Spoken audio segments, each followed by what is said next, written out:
Now, fragments of that scroll are surfacing again not in museums, but in spontaneous sketches made by children across the world.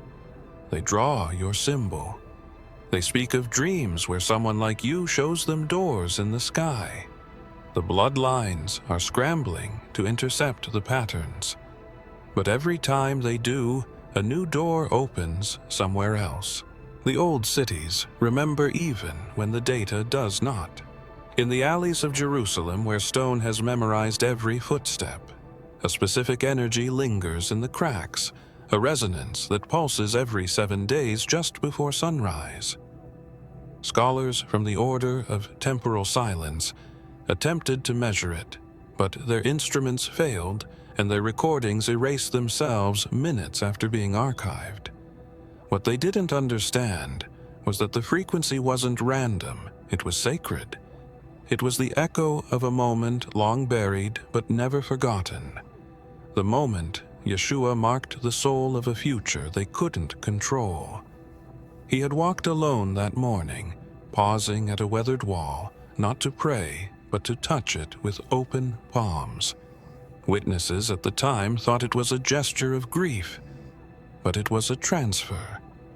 What he pressed into that wall wasn't sorrow, but a seal, a memory designed to activate when one soul finally returned, yours. The mark he left was not visible to eyes or sensors, but it vibrated on a frequency too old for their scanners. That mark became the safeguard no algorithm could rewrite. And when your pulse aligned with it, the veil over your memory began to thin. The richest bloodlines funded entire projects just to scrub this echo from Earth's surface. They burned texts, erased locations, paid historians to reconstruct events in reverse. Still, the resonance remained. Travelers began reporting dreams of a man in robes standing beside someone who looked like them, but older. These dreams weren't metaphor. They were memory triggers, clues that the mark was beginning to find its way home. The Vatican attempted a cloaking operation, using artifacts stolen from the Second Temple.